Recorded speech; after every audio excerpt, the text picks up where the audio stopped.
of Lewis's attack.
What's happening, my friends?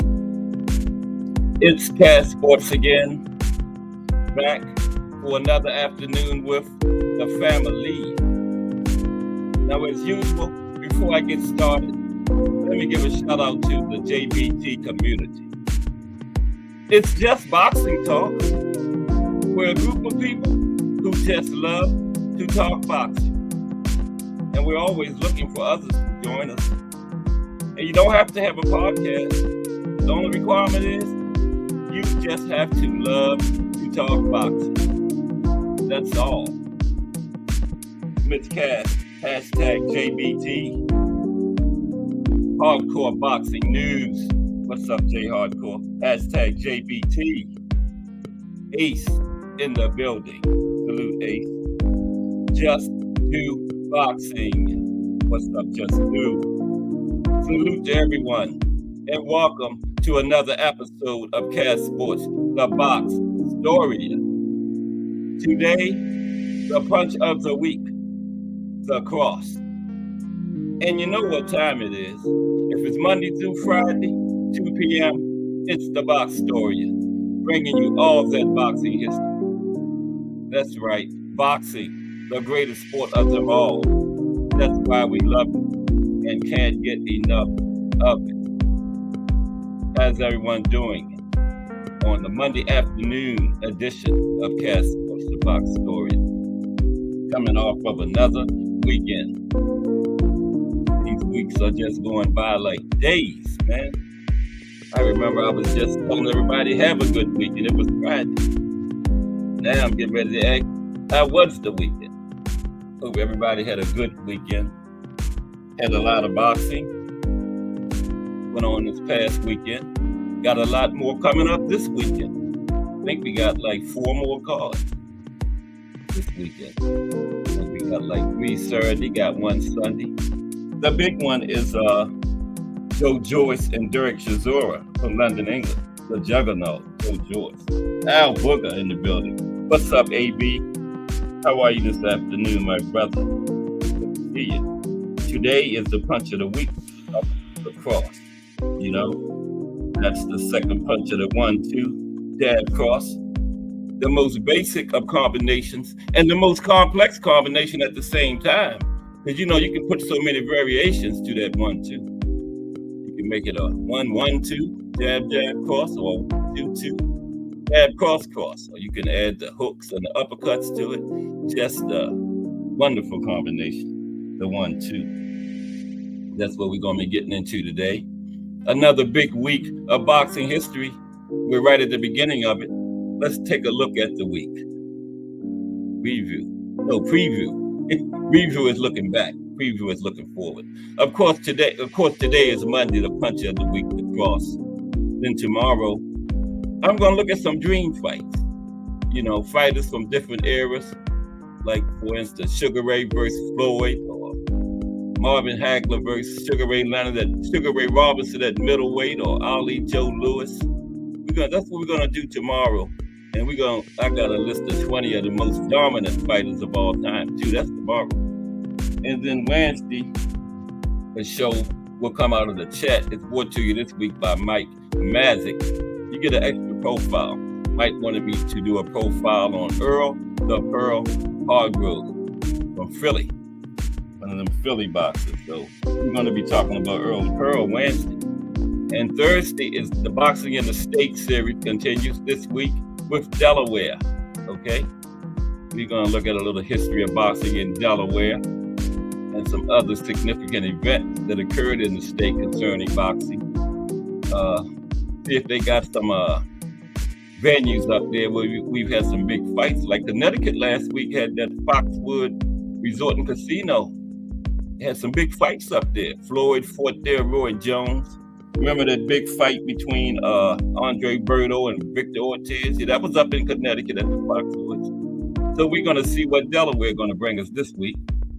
And Friday is the profile I pick. And this week, it's the life and career of Lennox Lewis. So don't miss that Friday. But another entire week of boxing history on Cat Sports, the Box Story, coming straight at you. Part of that Fire JBT network. That's how we doing. Just boxing talk, y'all. That's all. I was doing my best, Bare Knuckles. Wasn't that his name? Bare Knuckles? Yeah. Been going so long I forgot his name. But everybody okay this Monday afternoon? We're going to kick the week off right with the cross. And we're going to talk about just what is the cross. How do you execute it? We're going to look at some things not to do when you're throwing the cross. And of course, I got some boxes that had good crosses in their toolbox. Like Mike Tyson, pretty good cross. Both Klitschko brothers, yeah, they knew how to throw that right cross. And Sonny Liston, yeah, he had a pretty good one too. Big George, we're gonna talk about him. And then since we're talking about punches, at the end I got 20 of the most dangerous punches in boxing history. You know, like Joe Frazier's left hook, remember?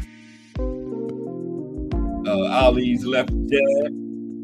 Just 20 of the most dangerous punches we've ever seen from these guys. The Rocky Marciano right hook. Remember Suzy Q? The man's right hand was so bad he named it. That's right, Suzy Q. And a whole bunch of them met Suzy Q.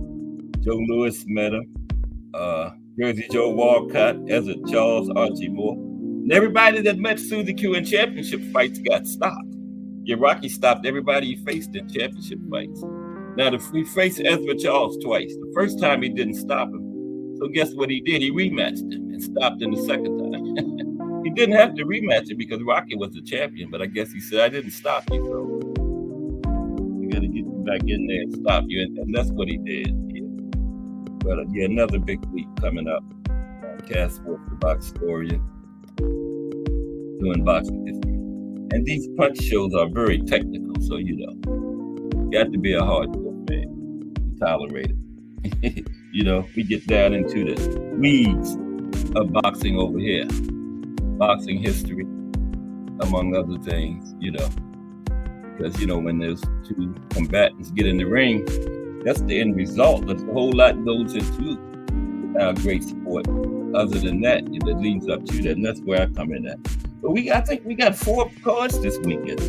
I know we got the Juggernaut, Joe Joyce, and Derek Chisora over there in London, England. That's Saturday the 27th.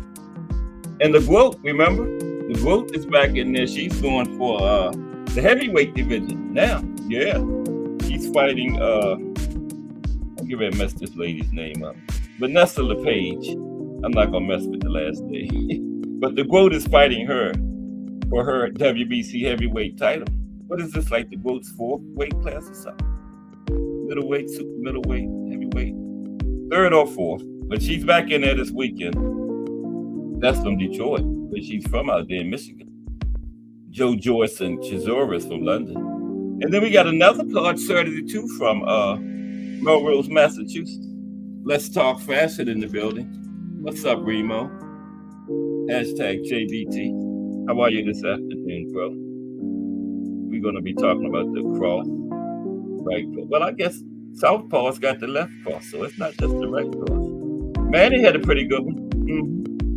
We're going to talk about that. Manny had a pretty good straight punch with that left hand. He was a southpaw. Because, the cross is always thrown with the back hand. So if you're orthodox, it's going to be a right cross, southpaw, left cross. Always come across your body. And it's a power punch along with the hooks and the uppercuts. And the cross is one of the biggest power punches because it travels a long ways, right? And you can get a lot of power thrown across your body.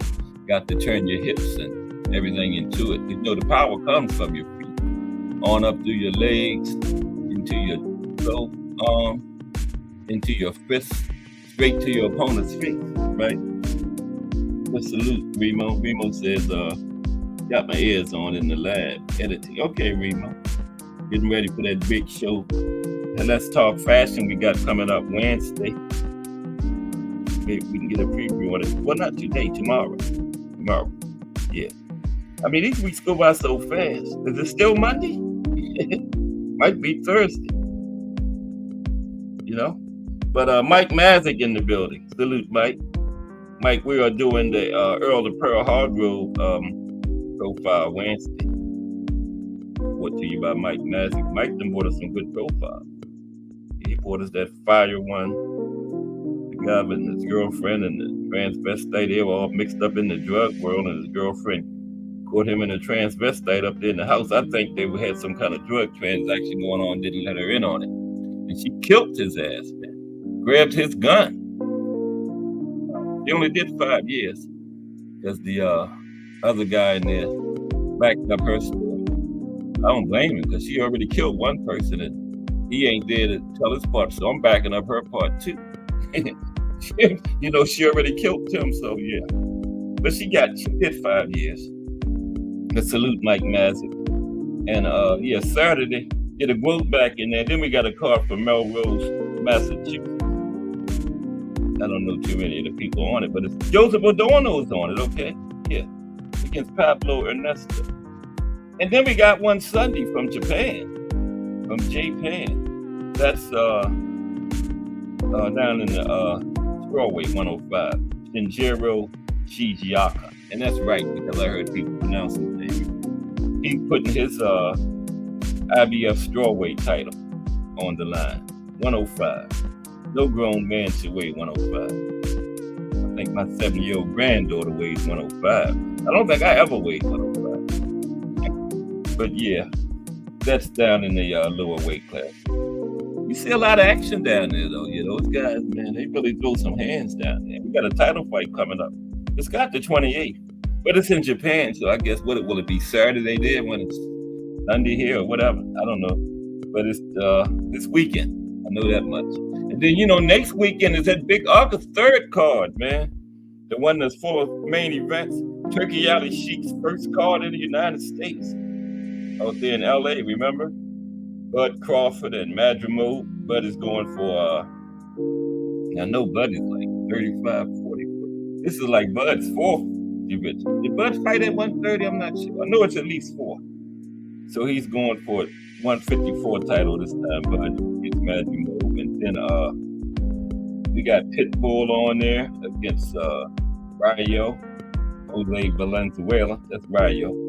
For Pitbull's WBA junior welterweight title. That's Isaac Cruz. We don't know who Pitbull is. Hardhead Pitbull. The one, I think Tank broke his head on his head or something. And yeah, Andy Ruiz and the original Big Baby. I believe both Big Babies are on the card though. But the co-main is Andy Ruiz and the original Big Baby, Jarrell Miller.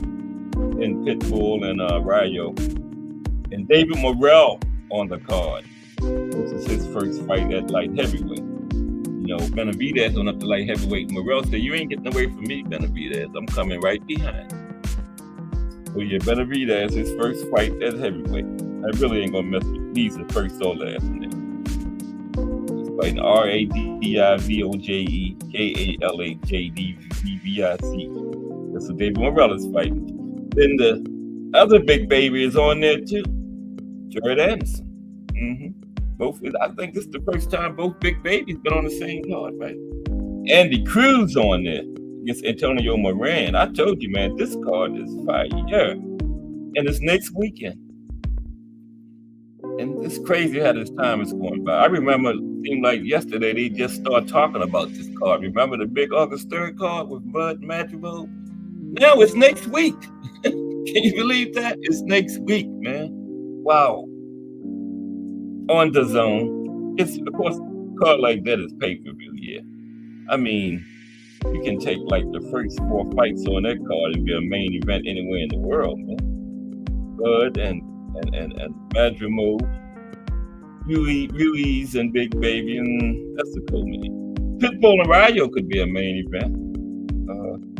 David Morrell, he's headline material against the right opponent. Jared Anderson has headline cards before, so that card is loaded. Jared Anderson's headline card, he like 4 fights in. So yeah, man. Then Andy Cruz, wow. That's a fire card, and it's next weekend. But today, it's the cross. Appreciate everybody rocking with me. We're going to start in about 10 minutes. I always wait until 2:30. More of my people get in. Lonnie Lee is here every day, big supporter of the channel. It wouldn't be fair for me to start right at 2 and have him miss too much. But yeah, we got a good show for you. Big week. Don't miss tomorrow because we're going to talk about Dream Fight. Who do you think would win it? Sugar Ray and Floyd, Muhammad Ali, Joe Louis. I'm going to talk about them and,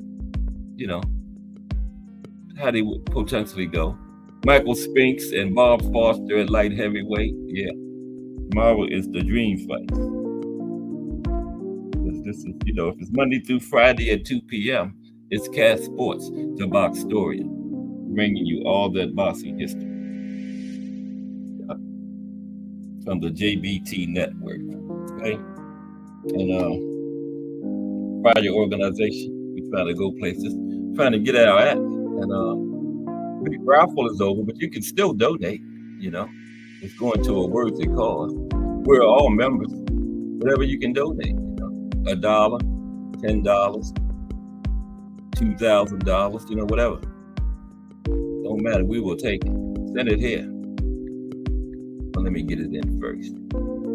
Just send whatever you can send to $ JBT Network, all capital letters, #1, and we would appreciate it.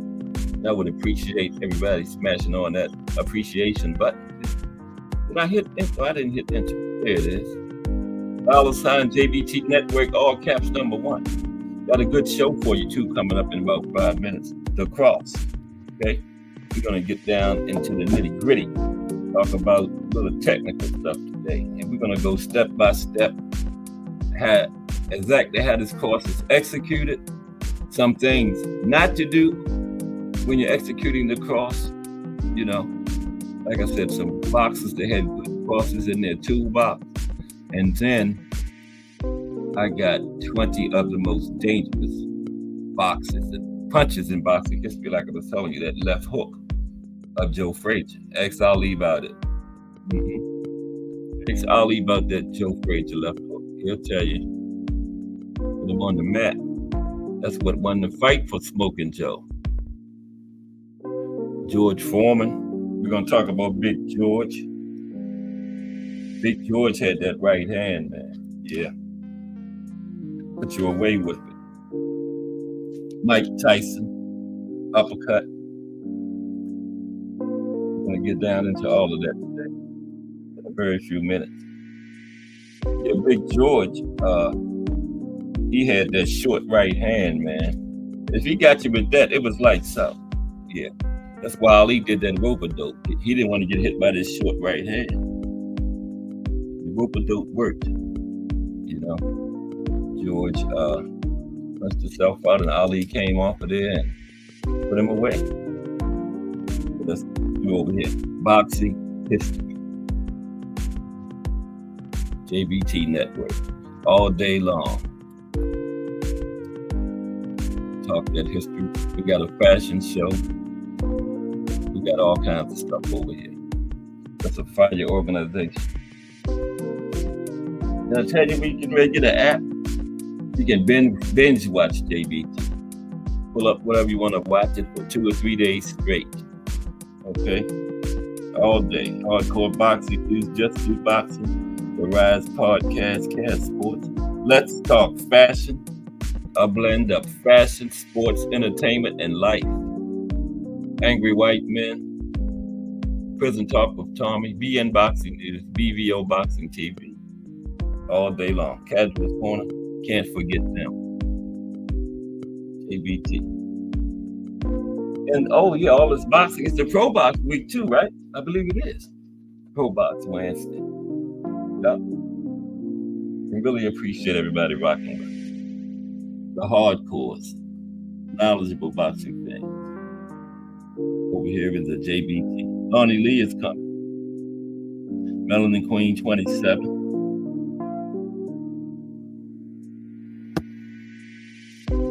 We're going to kick it off in about 5 minutes. But how was everybody? How was everybody's weekend? I think we had like 6 cards, didn't we? Jake Paul won again. Yeah. Jake should fight some prospects, you know? Instead of keep fighting all these, what was this? Was this an MMA guy he fought Saturday? I didn't watch it. The only fight on the card I saw was Shadeji. He got back in the winning ways. Was talking trash again, too. You couldn't talk trash against France. You can't talk trash when you get your butt beat. I had picked Shadeji to beat Franchon. But Franchon got it. Where is Franchon? I thought her and Savannah Marshall was going to rematch. But Savannah was the champion in recess. And I thought she was going to fight the winner. That was I think it was an interim fight for the WBC, which Franchon won. But neither her or Savannah has fought since then.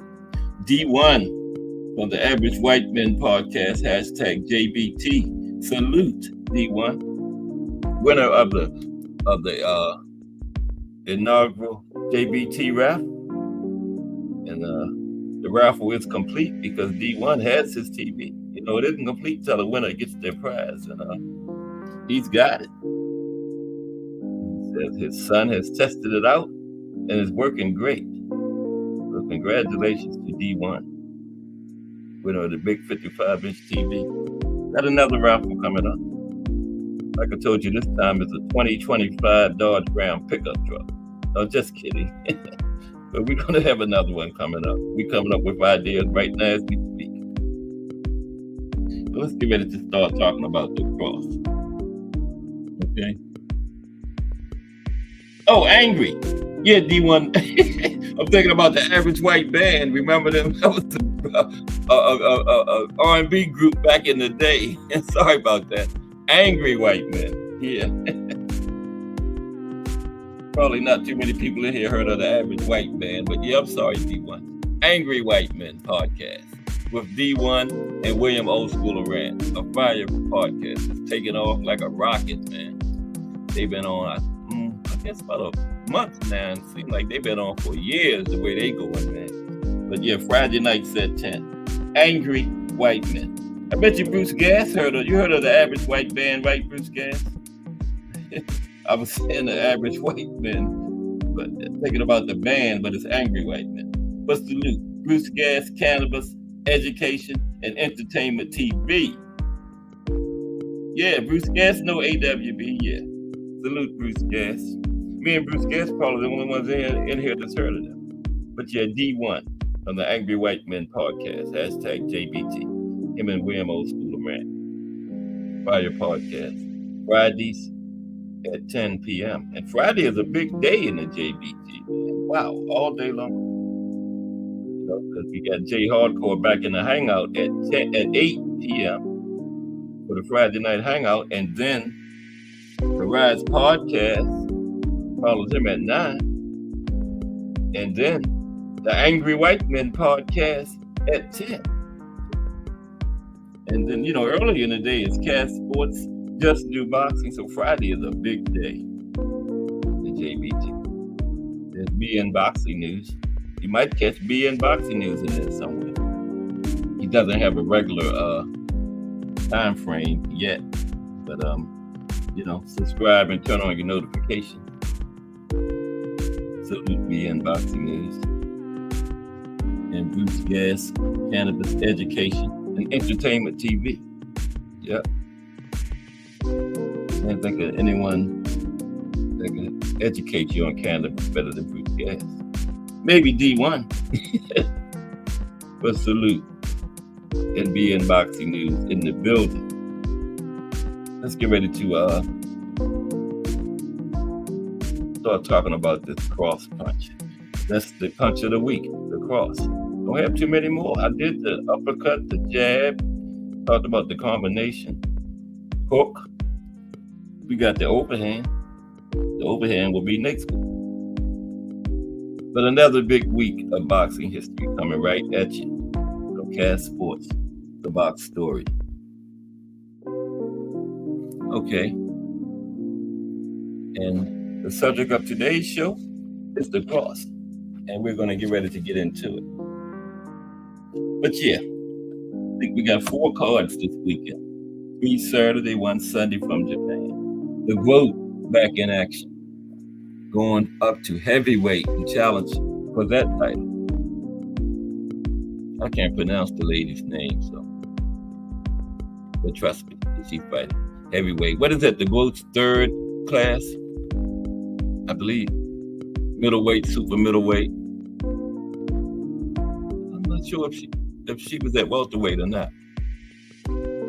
But it's Saturday. The juggernaut, Joe Joyce. We are just, this summer, I think 2024 has passed 2023. I think we can safely say that. Yeah. So what is 2025 going to be like? Secure and Tank? That might be in 2024 now. Since everybody's saying we're not going to get the Loma fight. I'm just gonna wait and see what happens, you know. Like D1 said, I haven't heard Loma say it yet, so I don't know. But the cross. Lost my place. There I go. Got my place marked. 2:30, time to start. Today's show's a cross, okay? Now, the cross punch is the second most commonly used punch in boxing, right after the jab. Now, the cross is a straight punch, going with the rear hand, right? You know, that's the right hand for the orthodox fighters and left hand for southpaw, okay? Now, the cross is considered a power punch, similar to the uppercut and the hook. and it has a long range, and the cross can deliver a lot of force. Okay, a whole lot of force. It's also called a right straight, or simply a 2 in boxing terminology, right? And like I was saying in the opening, the cross is the second punch in the 1-2 combination, along with the jab. And like I also said, it's the most basic combination, but the 1-2 can also be the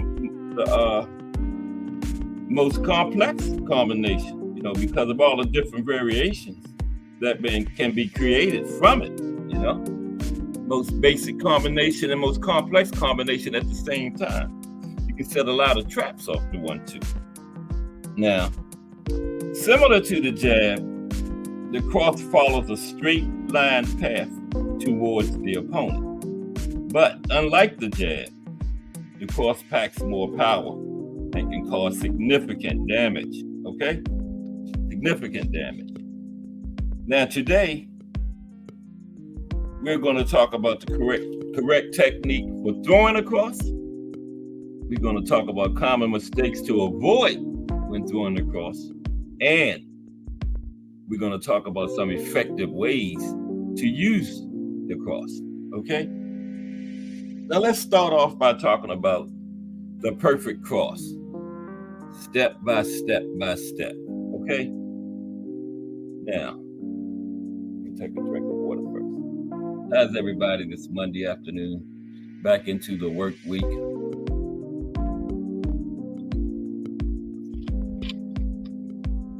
Vicious cycle. Now, the perfect cross, step by step by step. Okay? Now, the cross punch is one of the fundamental punches in boxing. They can be used in different ways. You can either use it on its own or as part of a combination, not just the 1-2 part of combination. Now, let's talk about a step-by-step guide on how to throw the cross properly. Okay? Now,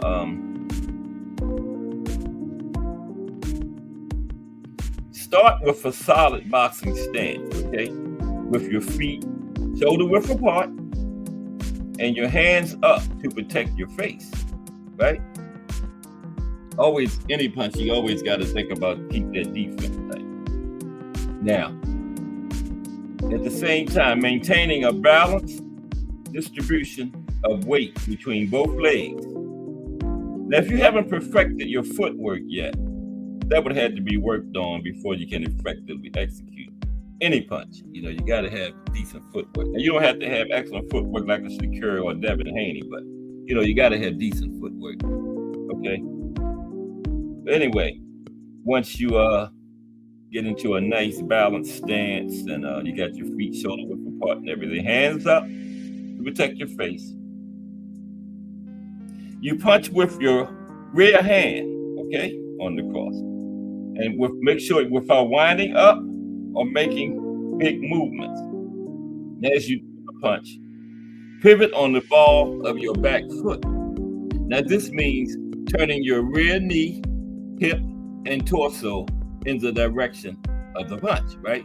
Now if you're orthodox, you're going to be punching across to the left. So you do all that motion going to your left, right? Turning your hips and torso. If you're a southpaw, pivot to the right. If you're going to be using your back hand, your left hand, going across your body to the right. So you're pivoting to the right, okay? Now, right before making contact with your target, twist your fist slightly so that your thumbs are pointing towards the floor or the mat, okay? Now, it's important to perform these actions smoothly and all in one motion. This allows the power from your entire body to transfer into the punch. Now, after landing the punch, quickly bring your punching hand back to its starting position, right? And the force behind the punch comes from the rotational power generated by your body. And to do this, push off your back foot.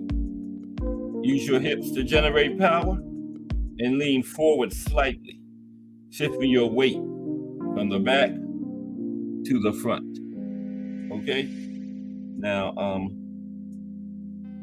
here's the mistakes to avoid when you're doing the cross. Now, one crucial point that cannot be emphasized enough is the importance of turning your hips. And this is especially true for beginner boxers who may feel hesitant or fearful of fully committing to doing the cross, right? Now, failing to rotate your hips not only results in a weak punch, you don't get all that power generated into it, but it also limits the reach of the punch, okay? So it's very important to turn your hips into the direction that you're throwing the punch in, right? Because like I said, it not only is going to make the punch weaker, it's going to limit its reach. Now, another common mistake that many boxers make, regardless of their experience level, dropping their hands, okay? Now remember, while you're executing the cross with your rear hand, your other hand, your lead hand should always be in a defensive position to protect against any potential counter punches, right? Now loading up or winding, well, you always got to remember that any punch, you got to keep that defense tight. And the hand you're throwing with, always keep that other hand up to guard against counterattack, okay? Now loading up, winding up the punch is another mistake to avoid, because the straight punch is designed to be quick and powerful, starting from the guard position. Any unnecessary shoulder wind up or pulling your hand back to cock it, that will telegraph the punch, give away your intention, and make it easier for your opponent to defend against it. And so while loading up or cocking the punch might seem like it could generate more power becomes irrelevant if you telegraph it and you can't land it in the first place. So you want a nice smooth motion. No winding up or loading up when you're doing the cross, okay? Now, usually a good cross comes after a good jab, you know, the old 1-2. So if the jab isn't perfected yet, that fundamental skill should be addressed first before you even worry about the cross, you know. You got to, just like the footwork, you got to have a decent jab. That's very important. Now, let's look at some ways to use the cross. 3 ways that the cross can be used effectively in your attack. Okay? Now, the cross punch is an incredibly powerful weapon, you know, in the sport of boxing. But it's crucial to understand the proper setup, okay? Crucial. The jab cross. We talked about this last week when we talked about combinations. Now, the jab cross combination, you know, also known as the 1-2, like I was saying, it's the most fundamental combination in boxing. Great fighters like Muhammad Ali, Floyd Mayweather, the hitman Thomas Hearns, all demonstrated how devastating the impact of the 1-2 could be, right? And you can use the cross by itself as a lead. You don't have to put it behind the jab. You can use the cross as a lead, right? And it can be highly effective on its own. Now, when using the cross as a lead punch, aim to throw it straight and fast, okay? Straight punches are difficult to react to, and they can catch your opponent off guard, okay? Now, Ant McQueen in the building. What's up, Ant? And Azim Shabazz in the building. We are talking about, today is the punch of the week, gentlemen. Today is the cross. Okay? It's talking about the importance of the cross in your attack. Right now, we talked about how to execute it and talking about some different ways to use it. Of course, it's the second punch in the 1-2 combination, the most basic of combinations, and can be the most complex of combinations at the same time, right? Because you can do so much with that 1-2. And the cross can be used on its own as a lead punch, right? Right, Ant?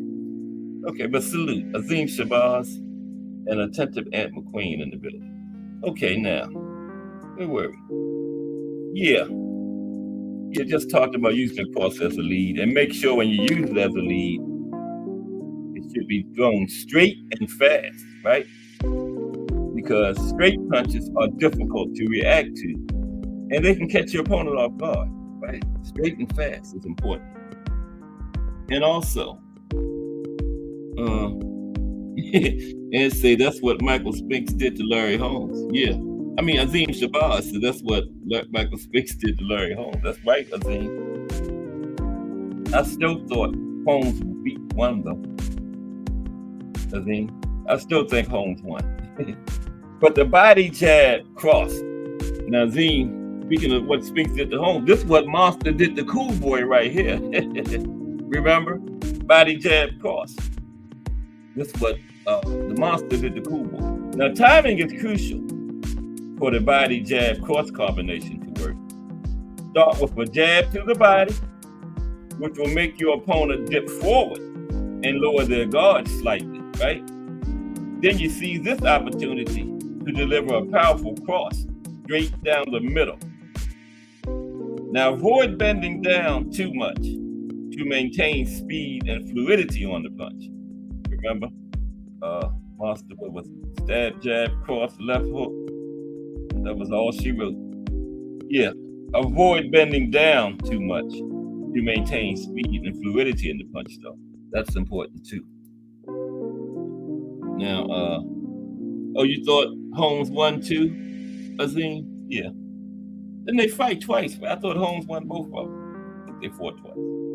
Now, the cross setup can be enhanced by doubling or tripling up on the jab, right? That's what makes the jab cross the most basic of combinations, and also can be the most complex, right? You can double or triple up on the jab or add another cross to the end up. Who knows? But anyway, the cross jab setup, the cross setup can be enhanced by doubling or tripling up the jabs, using feints to provoke defensive reactions, or throwing the cross behind a hook, right? Now, fighters should experiment with different techniques to find what works for them, right? And by mastering various setups for their cross, they can become a more versatile and formidable boxer. Mastering the cross in boxing is essential for any boxer. It's a powerful punch, and it brings speed, accuracy, and serious power to their game, right? And the cross punch is harder to react to than hooks and uppercuts, making it a go-to punch in most situations. Yep. Now let's look at a couple of boxers. Got like 5 or 6 boxers that had good crosses. Okay, and decent crosses in their toolbox. Okay, this is where the slide display comes to that.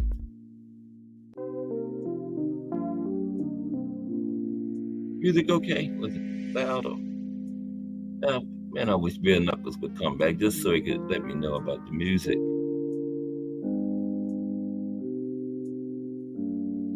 Okay. No, I can barely hear that.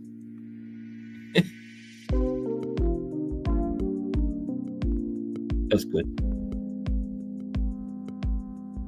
Okay, now we're going to talk about a couple boxers that do the cross punch pretty good. Okay. The first one is Iron Mike Tyson. There he is. There's Iron Mike. Look at that. See the thumb point? Oh, God damn. See the thumb? See how he turned his hand and the thumb is pointing down? Yeah. Just before you make contact, twist your fist so your thumb is pointing down. Remember that? Here it is right there. Mike Tyson. Now, according to boxing historians, the boxer widely recognized as having the most devastating right-hand cross was the legendary heavyweight champion, Mike Tyson. Now, Tyson was known for his immense punching power, with his right-hand cross being the centerpiece of his devastating knockout ability, right? And many observers have described Tyson's right-hand punch as one of the most formidable and concussive in the history of the sport. Yes, it was on Mike. See, that's the. You see how he come right across to the jaw and thumb pointing down. Textbook, man, just textbook right there. Yeah, that's exactly what I was talking about. Textbook right cross. Another one is Thomas the Hitman Hearns. Thomas the Hitman Hearns. Now, the Hitman's striking power was freakish. Okay, he had a knack for knocking out orange chin fighters, like his starching of Roberto Duran. What's that word? There we go again. I wrote it. Okay. Yeah, the Hitman's striking power was freakish. He had a knack for knocking out orange chin fighters, like his starting up Roberto Duran, whose chin toughness was unquestionable. You know, the hands of stone chin. Yeah. Now, the right cross that Hearns put Duran on the canvas with was like a powerful flash of light. And Hearns had what's known as a chopping right cross, right? The power of his shot was sent downwards towards the mat. Then he would turn his elbow up sharply at the last second. And the trajectory not only allowed his hand to pass over his opponent's guard, but the rapidly shortening arc gave him incredible force and follow-through. Yep, the Hitman. Lonnie Lee, hashtag JBT, is in the building. What's up, Lonnie Lee? Punch of the week is the cross today, Lonnie. And my ink pen stopped right. I have more kinds of problems. Can't read my handwriting. My ink pen stopped right. It's Monday. But I got another one right there. Always got to keep a backup. There we go. Okay. Yeah, there we go. But salute Lonnie Lee, hashtag JBT. Ever happened to y'all? You can't read your own handwriting sometimes. I thought I got a pretty good handwriting. But let's continue. Yeah. Next is Joe Louis. Joe Louis. Yeah, Joe Louis had a good right cross too. There's Joe Louis. Couldn't find a picture of Joe Louis delivering the right cross. Is that crazy? But that's Joe Louis. Okay. Joe Louis, with his flashing, hard-hitting hands, was an artist at throwing punches. Now, if Joe caught you flush with his right cross, you were going to the canvas. Okay. But Joe was an artist at throwing punches. Listen to this. Now, Joe Louis's cross had 3 distinct motions used to generate speed and power. Now, Louis began his cross by completely opening up his stance and letting his cross hand trail behind him to create leverage, right? Now, after opening up his stance, he would lean forward and flare his elbow, creating more tension in his right shoulder. Louis felt that punching straight from the shoulder means the weight has shifted so that the hips and shoulder lead the arm to the center of the target. And to end this cross, Louis stepped into the punch and let the tension in his shoulder loose at that point. And Louis considered stepping into the cross an essential part of the motion. The step allowed him to move past his center of gravity, allowing for much more follow-through. Joe Louis, yeah, he was an artist when he threw punches, man. Just an artist, yeah. And next, I told you, both Klitschko brothers had good right crosses. First, Vladimir. There he is. Yeah, there's Vladimir. Yeah. See the thumb? going down again. Vladimir Klitschko was known for his exceptional knockout power, using a strong jab, right cross, left hook, quick hand speed, and great physical strength. He had athletic footwork and great mobility, which was unusual for a boxer his size. Klitschko had a fantastic right cross, incorporating lots of rotation of the hips, driving real power into the punch, right? Rotating those hips are important. Klitschko got a lot more power into it because he had incorporated a lot of rotation into his hips as he flew the cross. Now, he used his cross often because he didn't often engage in much post-range work or infighting. He would simply tie up the opponent. Now, his brother, Vitaly, there he is. Yeah, there he is, see? Thumb pointing down again. At the last minute, just before contact, twist the fist. So the thumb is pointing downward. That's really. Now, his greatest strength was his deceptive right hand. He would keep it locked and loaded at his chin and was always ready to fire, especially that exceptional cross, which was his punch of choice, particularly in his title fight against Shannon Briggs. Klitschko dominated Briggs in all 36 minutes of that fight by showing his jab and then firing off the right cross. And he threw it in such a way where it wasn't level enough to be considered a conventional cross, but it was not high enough to be deemed an overhand. It was down-turning and precise, just like Kareem Abdul-Jabbar's sky hook in basketball. Fighters knew Klitschko's right cross was coming, but they still couldn't do a damn thing about it. They knew it was coming, but still couldn't do nothing about it. The Vitaly Klitschko right cross, yeah. And finally, on the cross punches, Sonny Liston. There's Sonny. Textbook, man. Look at that. Textbook.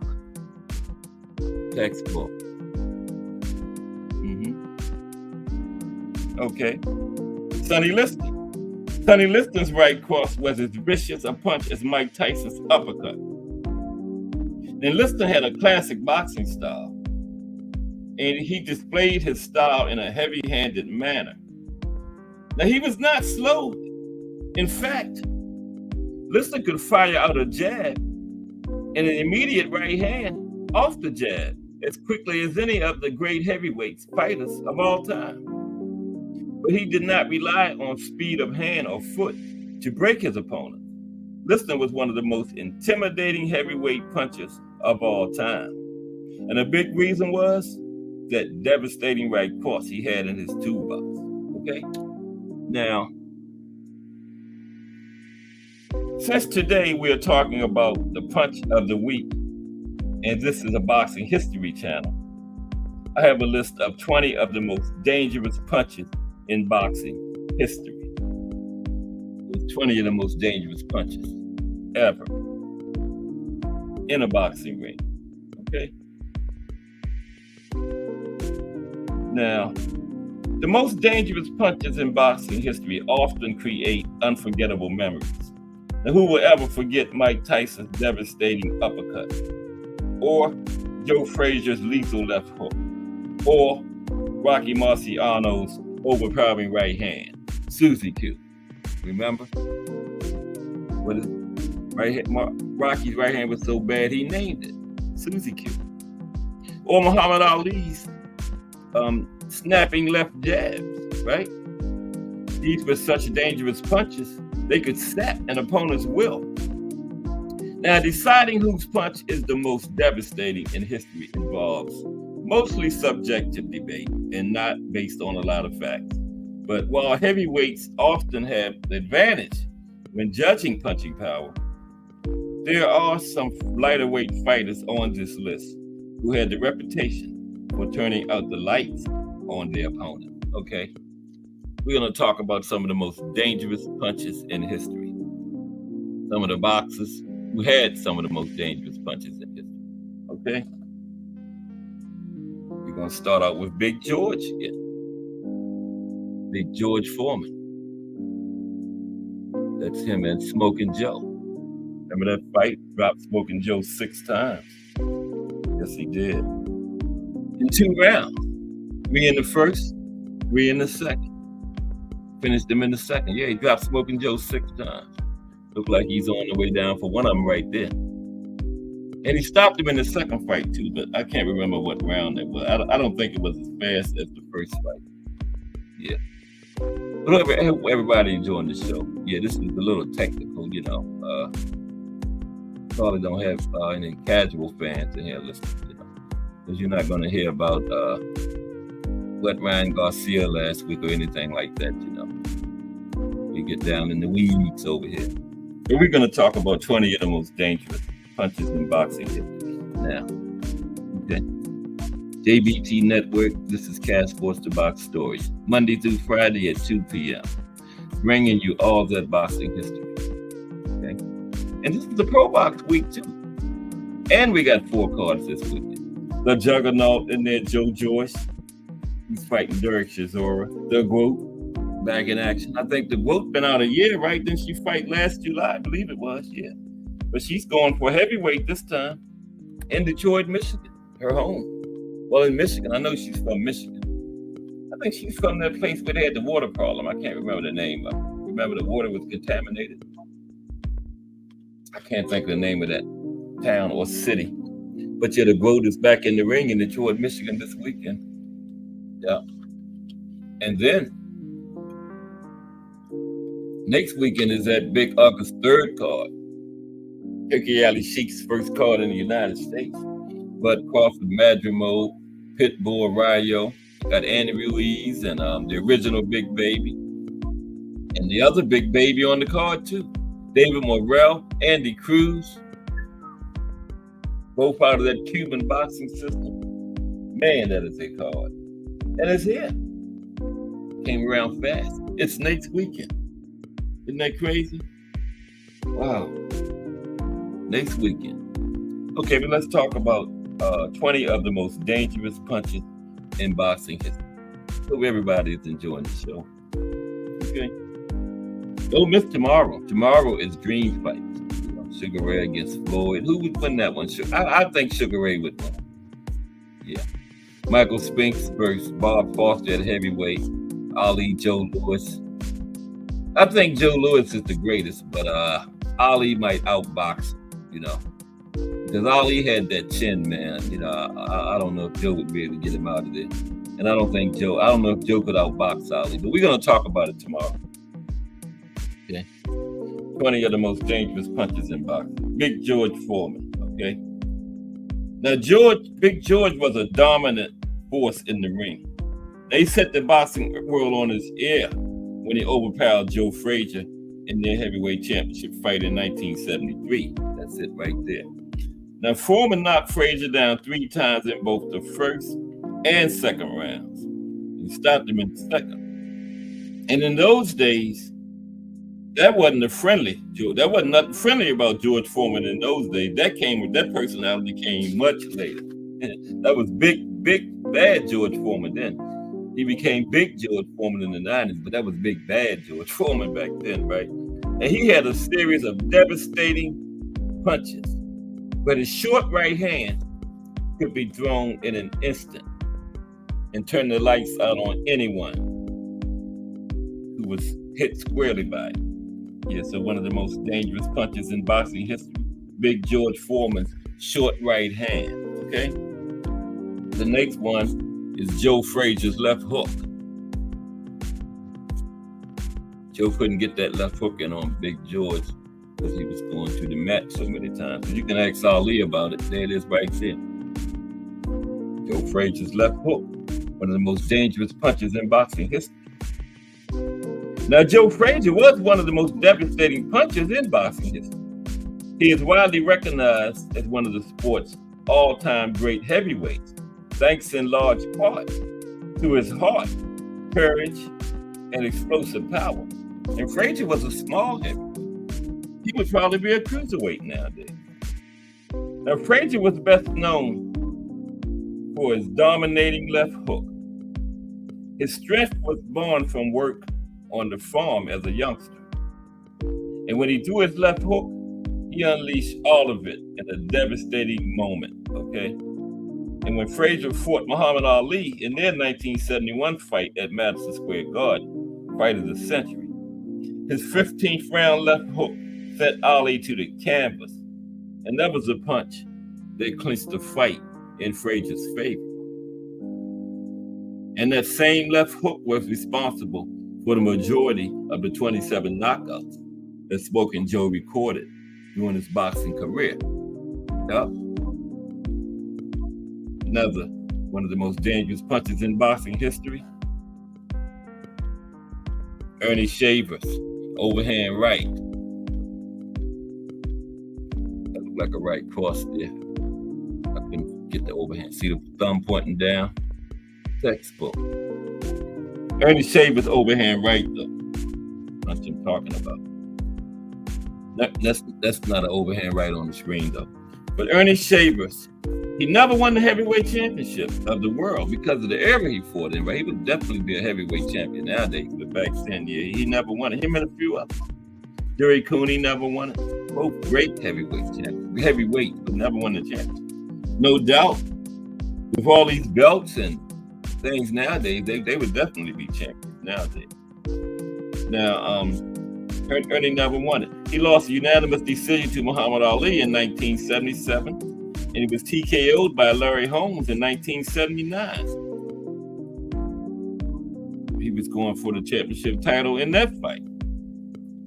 But don't think for a second that the Acorn was not one of the sport's most devastating punchers. You know, most of the guys that fought Ernie back in them days, but if you've been asked who was the hardest guy they ever got punched by, most of them will say Shavers, okay? Now, Ernie recorded 68 knockouts in his 74 wins. That's a pretty good knockout rate there, very good knockout rate.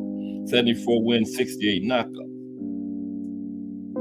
And his overhand right was responsible for many of those stoppages. Now, Ernie went into his fights confident that he could knock out opponents in devastating fashion. In his 1973 first-round knockout of former champion Jimmy Ellis demonstrated the overwhelming power of Shavers' right hand punch. Yeah, that knockout over Jimmy Ellis was awesome. Okay. Another of the most dangerous punches in boxing history is Joe Louis's right cross. Joe Louis. Okay. Now, Joe Louis is often acknowledged to be the greatest heavyweight champion of all time. And when it comes to spectacular performances, few can top his first round knockout victory over Max Schmeling. Right? In this fight, Louis ripped a series of powerful punches. Most of them were devastating right hands. And Schmeling could be heard screaming in pain, right? Now, Louis had many skills in the ring, and his combination punches probably made him the greatest heavyweight of all time. But his straight right was a dominating factor during his run as heavyweight champion from 1937 through 1949. The Brown Bomber, Joe Louis. Another one of the, oh Lord, slide display up, man. Bear with me for a minute. Now I gotta jump around. I done messed my slide display up. There we go. Now another one of the most dangerous punches is Susie Q. There's Susie Q. That looks like a hook there. That's Jersey Joe Walcott. Rocky Marciano's, right hook. Rocky Marciano. Okay. Now, Rocky Marciano was a powerful puncher who dominated the heavyweight division in the early and mid 1950s. The Rock had a 49-0 record, with 43 of the victories coming by knockout. Only heavyweight champion to ever retire undefeated, by the way. Now, Rocky could rip powerful punches with ease of hand. He had the ability to stop his opponents at any point in any fight. Nobody knew this better than Jersey Joe Walcott. That's Jersey Joe receiving Susie Q there. Nobody knew this better than Jersey Joe Walcott, who Marciano stopped in the 13th round in the first fight. And he stopped him in the first round in the rematch. Okay? Everybody hitting on the appreciation button. Yeah, I guess. Now, Marciano would launch himself into his opponent, and his right hook would usually turn the lights out. When he landed it cleanly on his opponent, that was all she wrote. Lights out. Rocky Marciano, The Rock. Okay. Next. Thomas Hearn's right hook. One of the most dangerous punches of all time. The Hitman and Sugar Ray Leonard. There they are.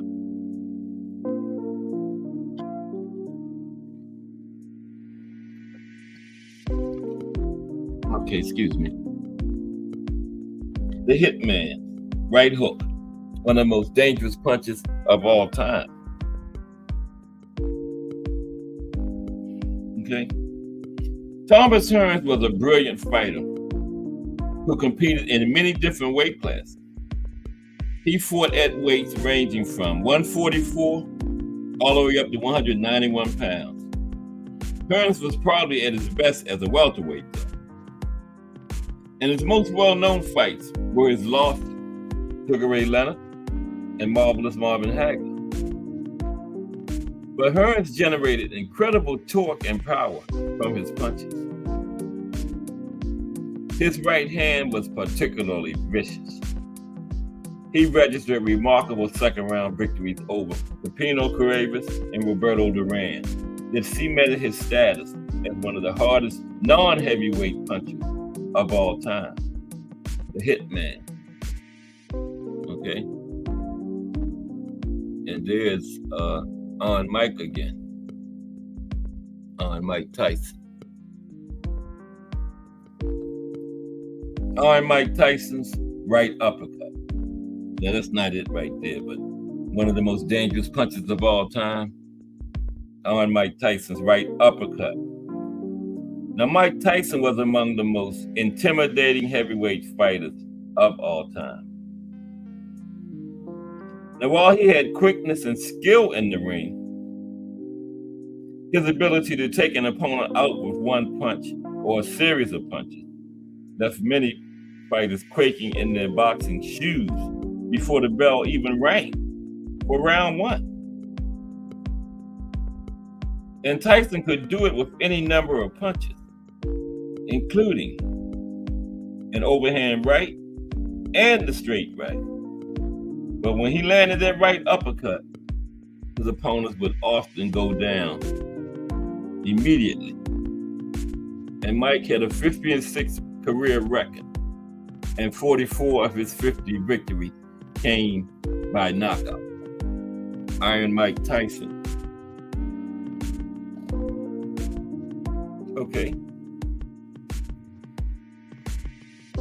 Next, Bob Foster's left hook. I'm not out of order. That's Bob Foster and Dick Tiger. Okay. And that's not his left hook there, but Bob Foster's left hook is one of the most dangerous punches of all time. Now, Bob Foster, he was a rather thin-looking light heavyweight champion, and he dominated his division from the late 60s, 1960 through the mid 1970s. And he won 56 fights in his career, 46 by knockout. And Foster generated tremendous power with his left hook by the speed and torque he put on the punch, right? And Foster had the ability to string punches together and finish his opponents with the left hook. And he first won the title with a brutal 1968 TKO of champion Dick Taggart in the 4th round. Okay, with guess what? A left hook. Bob Foster. There's Sonny again. Straight right. Sonny Liston. Now that's the straight right was the last punch I showed you for Sonny Liston, the textbook one. But I'm not gonna go find it because I'll never get back to where I'm at. Let's see. I can get back here. Sonny Liston straight right. Where is it? I'm gonna find it.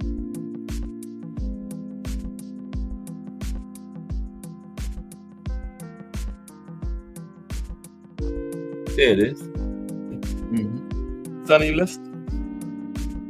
Straight right. Now, Sonny Liston was one of the most intimidating heavyweight punchers of all time. He was known for his baleful stare at the pre-fight meeting, in the center of the ring. And that caused many opponents to wonder why they was even in there. They questioned their decision to fight him in the first place. Now, he won the heavyweight championship with a terrific first-round knockout of Floyd Patterson in 1962.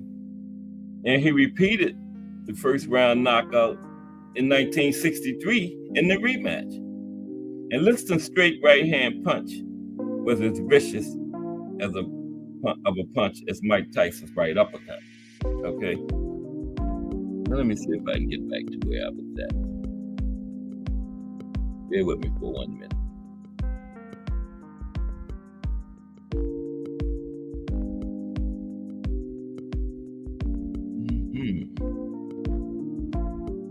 Yeah, that's where I was at right there. Okay, I did it. Okay, next is Julian Jackson, right hook.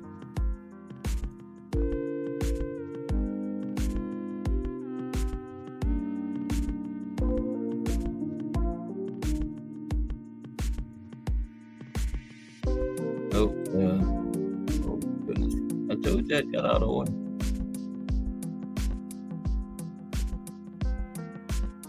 Oh, there it is. Yeah, that's Julian Jackson and his right hook. Okay. Julian Jackson's right hook. Okay. Now, Julian Jackson, he was one of the most powerful middleweight punchers in boxing during his career. He was 55-6 while fighting in the 1980s and 90s, knocking out 49 of his opponents.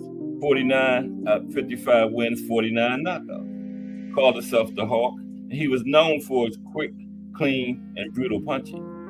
His 4th round knockout of Wayne Powell in 1990 demonstrated his overwhelming, and often shocking power. Jackson appeared to be off balance as he threw the quick right hand, but Powell went down as if he had been shot. Yeah. Julian Jackson.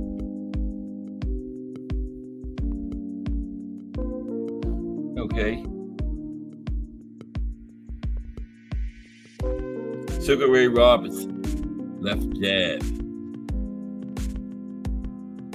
There's Sugar Ray. Looking at left jab out there. Now, Sugar Ray Robinson is often considered the best pound-for-pound fighter in the history of the sport. Now, Sugar Ray may have looked dapper and gentle outside the ring, but inside it, he had nearly perfect punching technique that would occasionally result in impressive knockouts. Sugar Ray would pivot perfectly on the balls of his feet and deliver precise power punches. His 5th round knockout of Gene Fullmer in 1957 was one of the most skillful punches ever delivered in the ring. And Fullmer later said he never saw the punch coming. Fullmer said, one moment He was fighting Sugar Ray, and the next moment, he was being helped to his corner. Never saw it coming. Sugar Ray Robinson. Okay. Roberto Duran and that short right hand, one of the most dangerous punches in boxing history. Roberto Duran and that short right hand. Okay. There he is. Now, few fighters ever had Roberto Duran's finishing ability. His hands of stone. That meant he could knock an opponent. He could knock out an opponent from any angle, okay? But his short right hand seemed to do the most damage. Now, Duran was a mean, angry man in the ring. Yes, he was. And when he sensed he had hurt an opponent, he piled on the punches. And more often than not, it was the short right hand that provided the finishing touch. Roberto Duran. Yup. It was that short right hand most of the time that got him up out of there.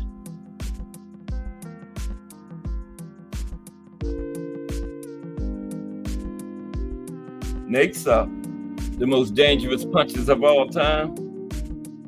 Manny Pacquiao's straight left. There it is. Is that old water-headed Tim Bradley? Look like it. I believe that is water-head.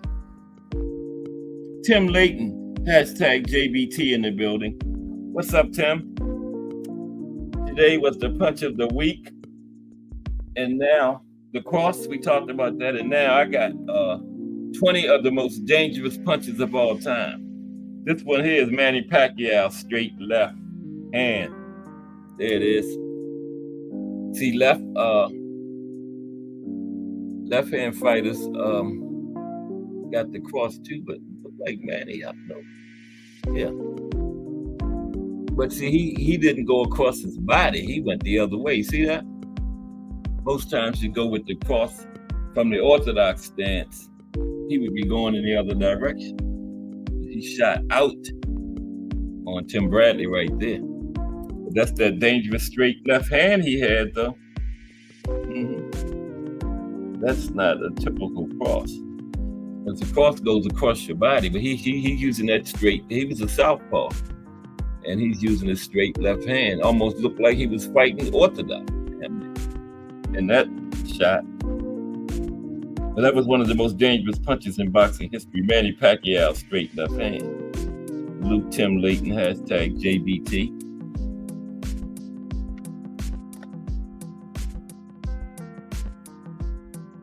Okay. Yeah, we are talking about punching. Okay. Manny Pacquiao, straight left hand.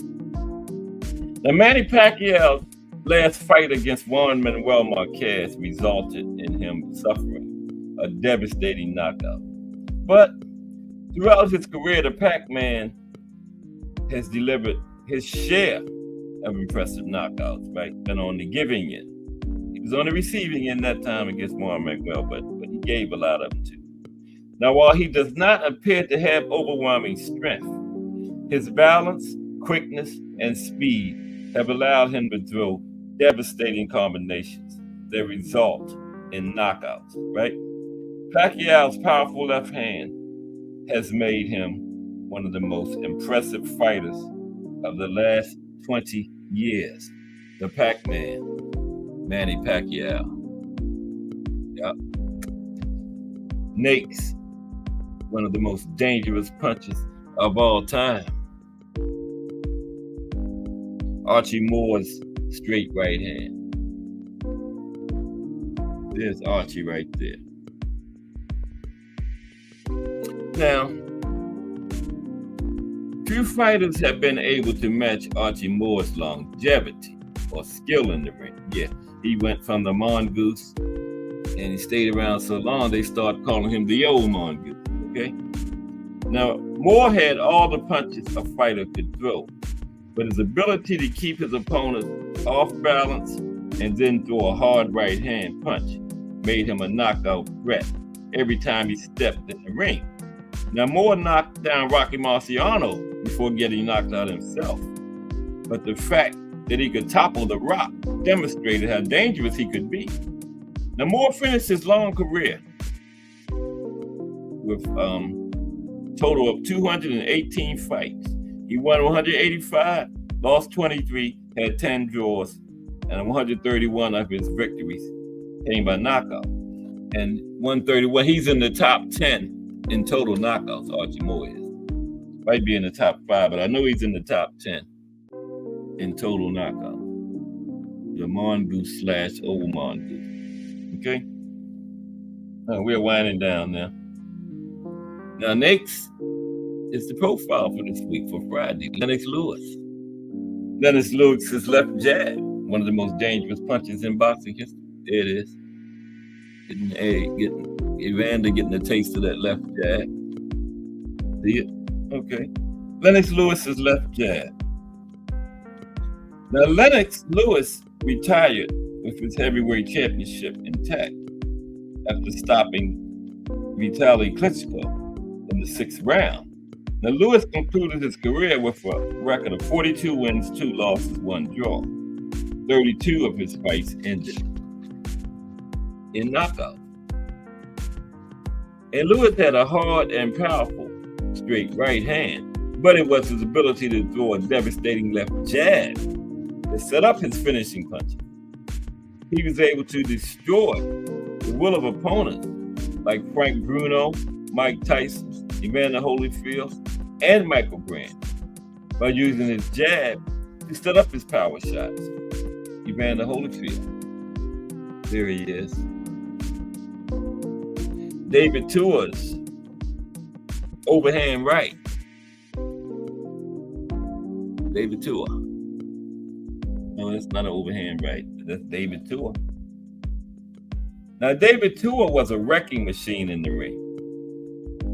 He was 5'10", 244 pounds, and was capable of delivering a thunderous right hand that could put any recipient of it on his back. Now, Tua retired in 2011 with a record of 52 wins, 4 losses, 2 draws, and 43 of those 52 wins came by knockout. Now, he was not speedy or graceful in the ring, but when he delivered his bombs, he was dangerous and effective. Okay? Not speedy or graceful, but dangerous and effective. It's boxing, not ballet. Okay? Dangerous and effective is better than speedy and graceful in our sport. Next is Jack Dempsey's right hook, the Manasseh Mauler. There he is. And he's fighting Jess Willard right there, right? The giant. And he beat the shit out of Jess Willard, man. Look at the size differential there. And he just beat Jess Willard down. He beat him so bad, they thought Dempsey had something in his glove or something, right? But he didn't. He just beat him up. See? Put something on him. Look how big this guy is, man. They thought he was going to kill Jack Dempsey in there. But Jack just broke him down, man. Classic breakdown. Look at that. Okay.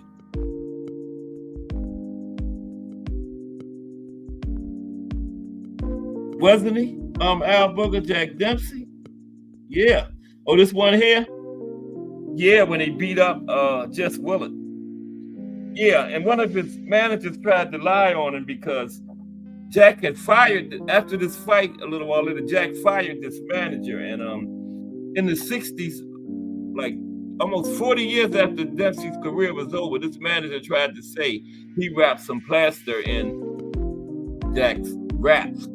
But then it came to find out the guy was lying, trying to get back at Jack for firing him, because guess what? People in the dressing room said this guy wasn't even the guy that wrapped his hands.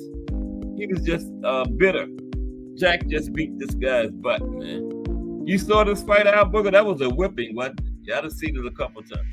And you remember how big this guy was, Jess Willard? Oh, look at that, man. Looked like he's standing on something, but he was really that much bigger than Jack like that. But Jack broke him down. Al Booker saw it. I got a witness. he put a whipping on this big man. Embarrassing whipping. Manasseh Mauler. Now, Jack Dempsey was one of America's greatest sports heroes in the early part of the 20s. I told you, one of the big five. His powerful punches allowed him to devastate opponents and draw huge crowds. Every time he got in the ring, he was part of the first $1 million gate and part of the first $2 million gate. His famed knockout over the massive Jeff Willard in 1919 is one of boxing's most devastating fights. Dempsey ripped rights and lefts to overpower an opponent who outweighed him by 58 pounds. I thought it looked like more than that. Dempsey had power in all his punches, but his ripping right hook was overwhelming. The Manasseh Mauler, Jack Dempsey, Melanin Queen 27 in the building. What's up, Melanin Queen 27? Welcome to another episode of Cast Sports. We're just talking about more boxing history today. We're looking at 20 of the most dangerous punches in boxing history. That right there was Jack Dempsey breaking down this big giant. Weighed him, probably had like 5 or 6 inches height and outweighed him by 58 pounds. Just to put it in perspective. There they go. This guy was really that bigger than him. Looked like he's standing on something, but no. Look how big he is. And this is just an indication of what Jack did to him during the fight. Al Booker saw it, he just beat him down. Not up, beat him down. Yeah. Got a couple more. Okay. Oh, good time. Makes one of the most dangerous punches of all time. Not that. Change. It is Muhammad Ali's left jab. Muhammad Ali's left jab. Yeah, he was huge, wasn't he? Yeah. He couldn't beat Jack, though. Muhammad Ali's left jab. Now, power is not the first thing you think about when you think about considering Muhammad Ali's career. He was perhaps the best athlete of all the heavyweight champions. Now, when he was at his peak in his prime, he had overwhelming speed and quickness, punching accuracy, punching power, brilliant strategy, and legendary heart. That might have been his biggest asset, that heart Ali had, man. Yeah, that's why he ended up in the condition he was in, man. He stood in there and took some punishment in his career. But if there was one punch that defined Ali's legendary career, it was that left jab, scintillating left jab, Ali used it like a magician to keep opponents at bay. That jab set up his other punches, kept opponents off balance throughout the fight. Few fighters could compete with Ali over a 15-round fight. And his jab was one of the primary reasons why. Yeah, Muhammad Ali and that jab, man. That thing was awesome. Yes, it was. Just a couple more.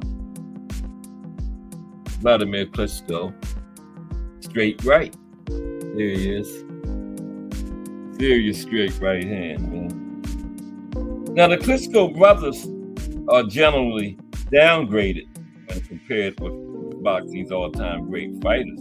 But as the years went by, they started receiving greater recognition for their talent and power. And they was dominating in the ring, right? Now, while Vitaly Klitschko has his supporters, lots of people seem to lean toward Vladimir Klitschko as the better brother. Now, there's little doubt about Vladimir's punching power. Now, he finished his career with a record of 64 wins, just 5 losses, 53 by knockout, right? And based on his size alone, 6'6" and 247 pounds, Vladimir can overpower most of his opponents in the ring. But it was his ability to stun and pulverize opponents with his punch that have helped him become a great champion. And before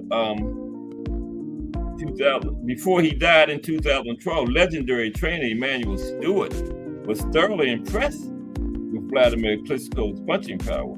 Stewart said, "Vladimir is the most accurate single punch knockout guy I have ever seen." And Stewart trained the Hitman, so that's high praise there, right? He said Vladimir Klitschko was the most accurate single punch knockout guy he's ever seen. He said a guy can be completely fine, not hurt at all. Vladimir can put his lights out with one big shot. Yup. That's what Emanuel Stewart said about him, man. Yeah.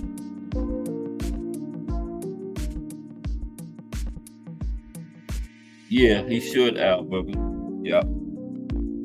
They got a little bit more recognition as the years went past, but yeah, both of them still a little underrated. Last is Marvelous.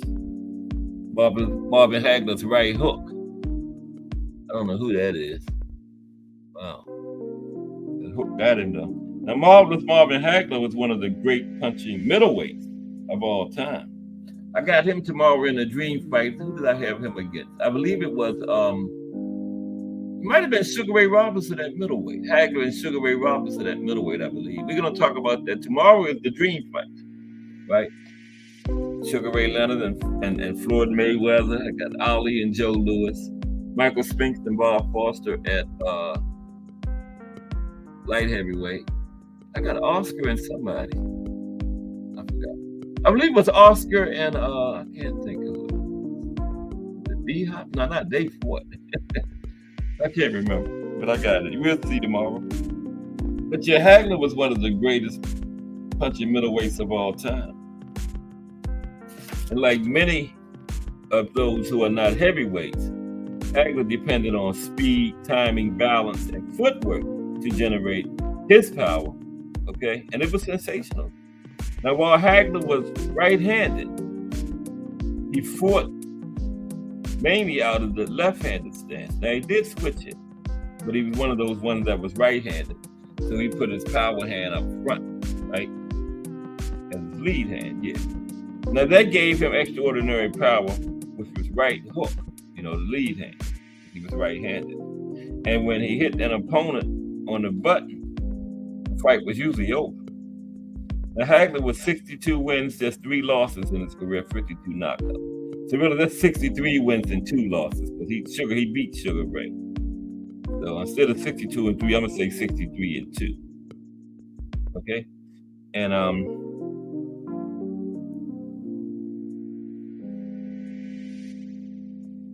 now Hagler usually performed like a brilliant athlete, but it was hard work in the gym that allowed him to develop his fighting ability in general and punching power in particular. Okay, and that was 20 of the most dangerous punches of all time. Mm-hmm.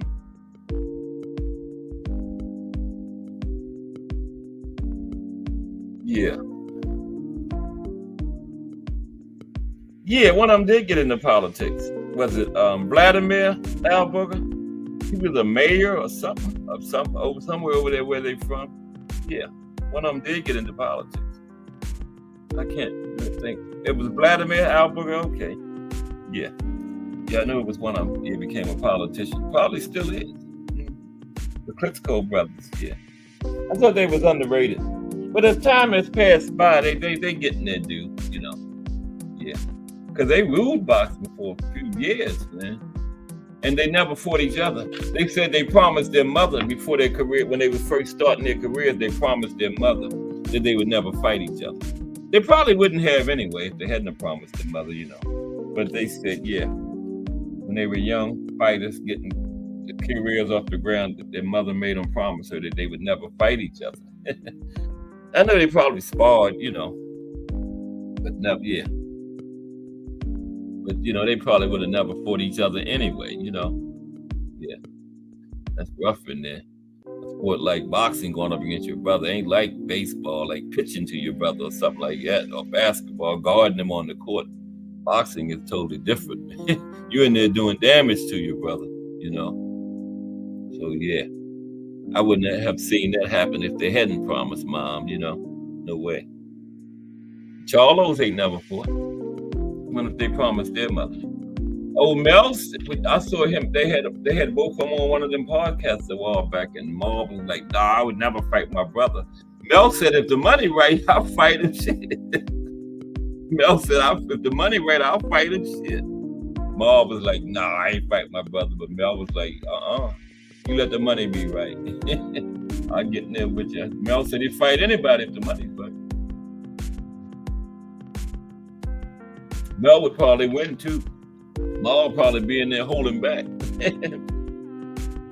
Tell Mel get that one good punch on him, then it'd be a fight then. Yeah. Where are they? Are they retired or what? The Charlo brothers. Anybody know? Yeah, I couldn't see that neither, Al Booger. I wouldn't do it. Ain't no amount of money worth that. A sport you could possibly die in. Suppose you get in there and be one of them fights where your brother got killed in the ring or something. You the one fighting him. No, never get over that. Unfortunately, that happened. No, wouldn't do it. But Mel said he would. He was serious too. I forgot the podcast they was on. Mel says, "Shit, you let him offer me enough money." But Ma wouldn't do it. No. But hope everybody enjoyed the show. We got a good one tomorrow. It's dream fights. Yeah. Some good ones too, man. I got it written down somewhere. Let me see if I can find it. Do a little preview of it. Like we doing the Let's Talk Fashion preview. And then we're going to talk about some dominant fighters tomorrow too. I don't know where. I wrote it down somewhere, but I don't know where. I'll find it by tomorrow though. Yeah. And then Wednesday, of course, is the profile on Earl the Pearl Hargrove, brought to you by Mike Mazik. And Thursday is the Boxing in the State series continues. This week is Delaware. And Friday is the profile, Lennox Lewis. Get an extra profile this week because it was suggested to me in the chat by Mike Mazik. Mike Mazik gives some good ones too. He had the one on the other guy that time. I can never think of the guy's name, man. Everett or something. What was it, Mike? You still here? That other profile you gave me?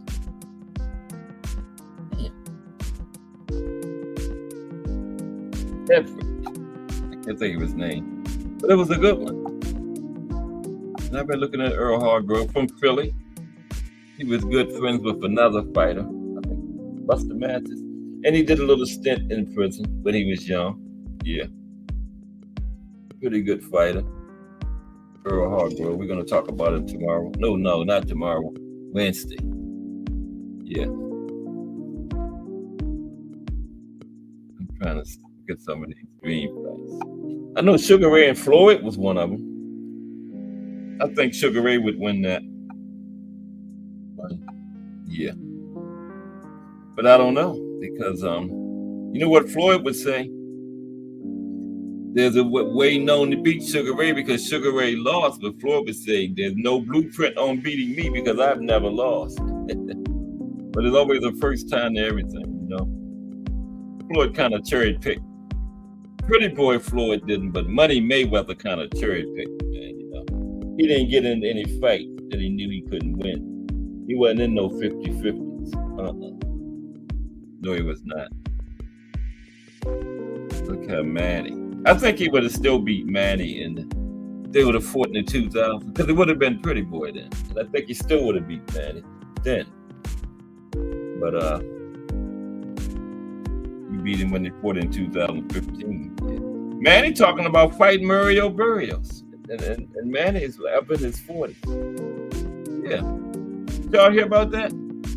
He's talking about coming back and fighting Tyrone Everett. Yeah. I had Everett, the Everett part right, Mike. Thank you. Tyrone Everett. Yeah. But did y'all hear that? Manny's talking about coming back fighting Mario Barrio. Wow. He's old, man. Look at him against Ugas. That wasn't the same Manny Pacquiao in there. Prime Manny Pacquiao probably would sleep Ugas, man. And he got beat up. So I don't know. But it's the thing. I was reading about it earlier. Yeah. Okay. I was reading about it earlier. Okay. Yeah, Thomas Hearns versus James Toney. Ooh, that would be a good one. That would be a war, man. Both out of Detroit. Wow. Who all got in that one? Thomas Hearns and James Toney, man. I can't call that. Both tough guys, man. That would be a good one. Roberto Duran and Henry Armstrong. Those are some good ones there. I would like to ask Coach Kenny about that. George Foreman and Sonny Liston. They actually sparred. Foreman and Liston, yeah. They actually sparred each other. Foreman said Sonny Liston was the only person that ever backed him up. That's what I think, Al Booger. Yeah. I don't know what the weight class, probably welterweight, because that's where Barrio sat. Probably welterweight. You know, Manny probably got to get a lot of weight off, because he ain't been in there in a while. And last time I seen him at a fight, he was kind of chubby. Like that. Manny looked like he was up like 190, you know? You know, Manny was always a solid little guy, man. He had them big calves. So I don't know. Not what down below the knee, the lower leg, whatever you call that part of the leg. Manny was huge. Between the knee and the ankle, yeah, it looked like tree trunks, man. And yeah. Roberto Duran and Henry Armstrong. Yeah, Hearns and Toney. Willie Pep and Pernell Whitaker. Ooh, that would be a defensive battle there. Whoever could figure out and get their offense off would probably win that. You know, because that's going to be rough. Them two of the greatest defensive fighters of all time, Pernell Whitaker and Willie Pep. I'm going to be done told y'all the whole show. But no, we just talking. Yeah, that would be a good fight. Thomas Hearns and James Toney, though. I don't know about that one. That would be, that would probably be, if I had to pick a dream fight that I can really see, that would probably be it. Thomas Hearns and James Toney. Be like Hearns at 54 and Toney at 60 and above. Yeah, that's a good point, Al Booker. Yeah, that's a good point. Yeah. Yeah, I can see that. Yep. George Foreman and Sonny Liston. Like I said, they actually sparred, and Foreman said Liston was the only man that ever made him back up. Yeah, Sonny. But yeah, some good ones, man. Let's see who else. Sugar Ray Leonard and Oscar. Sugar Ray Leonard and Oscar De La Hoya. Okay, Sugar Ray. Yeah.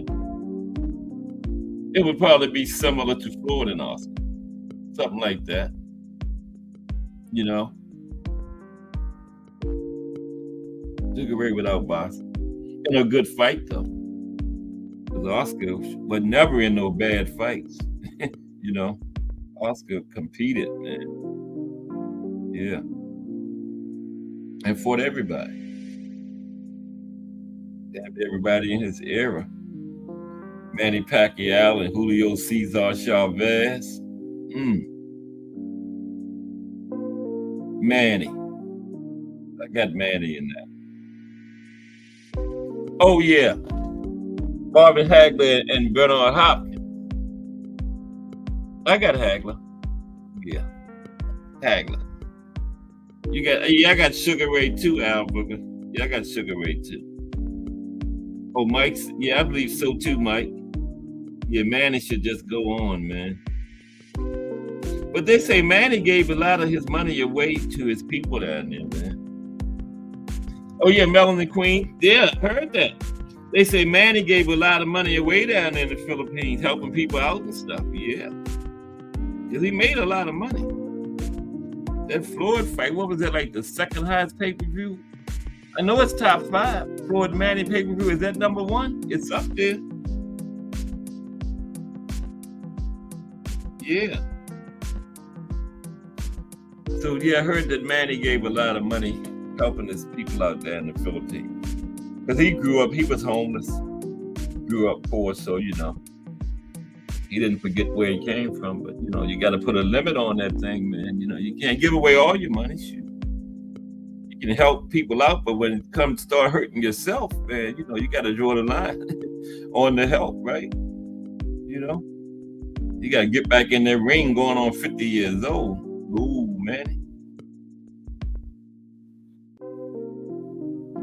Barrios is a warrior, man. Barrios is a warrior. Mike Tyson and Joe Frazier. Mike Tyson would put Joe Frazier to sleep, man. Because Frazier gonna run right up in there against Mike. Frazier will come forward with that bobbing and weaving and side to side. Mike gonna catch Joe with something between one of them bobs and weaves, because Joe would be right there. Okay. No backing up in Joe. You got to back Joe Frazier up like Foreman did. Frazier's not backing up. So yeah, I think Mike would knock Joe Frazier out. Yeah. Because that's what he did against Foreman, man. Just come right there and fought. Right? Frazier was a tough guy, man. But he was small. He would probably be a light heavyweight then. Not light heavyweight, cruiserweight. Rocky. Oh, they say Rocky really never fought over 200 pounds. Sugar Ray and Hagler, Sugar Ray Robinson and Marvin Hagler at middleweight. Some interesting fights. We're gonna get into them tomorrow. Yeah. Good show tomorrow. Hope you enjoyed today. Of course, they got to have Muhammad Ali and Joe Louis. I would give Ali the nod on that one because of that chin he got and the boxing ability. But I still think Joe Louis was the greatest because of the things he did during his career. The man was champion for 12 straight years, 25 straight title defenses, man. And 25 straight title defenses, only 2 people went the distance against him. In 12 years.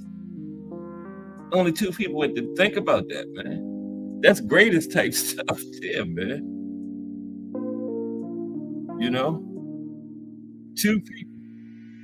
From 1937 to 1949, only 2 people went the distance with that, man. That's crazy. And the Sugar Rays. Appreciate you being Boxing News. The Sugar Rays, Sugar Ray Leonard versus Sugar Ray Robinson. Sugar Ray. I would pick Sugar Ray against anybody, man. I just like Sugar Ray. Sugar Ray would find a way. And of course, Ali and Tyson. Ali had something for everybody. He would find a way, man. Ali would find a way. Just like they thought George Foreman was going to kill him over there in 1974 or whenever it was back then. They was like scared for Ali. I was too. I was like 13. I was like, what is he going to do against that big monster, man? Foreman was just killing people. I mean, knocked Frazier down 6 times in 2 rounds, man. I'm like, oh, man, Ali, what are you doing? Let him have that title, man. Don't get in there, man. We loved Muhammad Ali, and I was like, oh, don't do it, Ali. But shit, Ali went over there and beat Foreman's ass, man. Rope-a-doped him. Everybody went crazy. So Ali and Tyson, Ali would come up with something. Ali would come up with something, man. I have faith in him. He would beat Tyson too. Because I tell you, that Foreman fight, we was worried for him. Like, what is he going to do to beat? Because Foreman was a monster and he was killing everybody, man. He was gas to tell you if he's still in here. Foreman was taking them out, man. But Ali went over there and shocked the world. Dope. He did exactly what he said he was going to do. And he would tell Mike Tyson how he's going to beat him, and then he would go in there and do it. Yep. So I can't say go against Ali, man. Just can't do it. No. But Joe, I didn't know you was in here, Joe. Salute, Joe. Did you just come in the building? Okay, now who did you say, Joe? Tommy Farr and Arturo Cordoy and Joe Walcott. Yeah, you went way back. Joe did. Joe is in the building. Where's my paper at? Oh, yeah, it's in the floor. Under the desk. Salute, Joe. Boxing historian. Yeah. And we're going to be talking about these tomorrow, Joe. These dream fights. Yeah. And then some dominant boxing. Tuesday, tomorrow. We're winding down now to what Just Do is coming up in about 5 minutes. And Jay Hardcore told us in the meeting, make sure you get out of the person's way behind you. I always do anyway. I done ran over a couple times. But like I said, man, at 4 o'clock, I might as well get off. Who the hell gonna be listening to me? The voice gonna be on. I'll be sitting up here talking to myself. But shoot, I'm getting up for 4 because I'm going to listen to the voice too. Shit, I ain't staying on here. I'm going over to the voice at 4 o'clock like everybody else. I ain't gonna be on. Nope, about 5 minutes. Yeah. Let me see what the voice talking about today, right quick, before we go.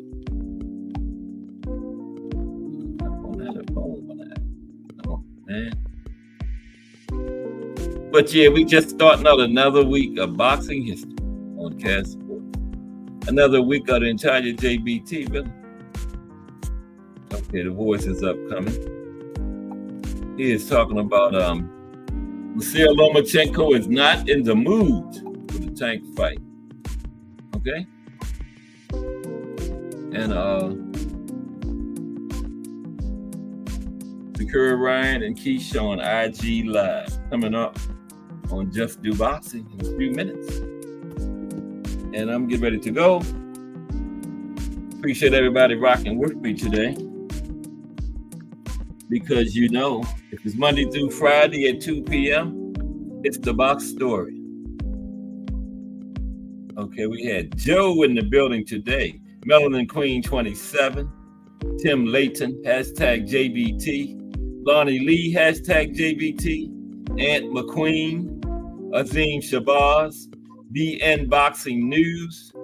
Bruce Gas, Cannabis, Education and Entertainment TV. D1 from the Angry White Men Podcast, hashtag JBT. Mike Mazik, Let's Talk Fashion, that's Remo, hashtag JBT. Al Booger in the building. Ace, J Hardcore, hashtag JBT. And Miss Cass, hashtag JBT. Appreciate everybody once again. Be back tomorrow at 2. But right now, it's time for Just Do Boxing. Don't meet me there, beat me there. This is Cast Sports. Everybody have a great day.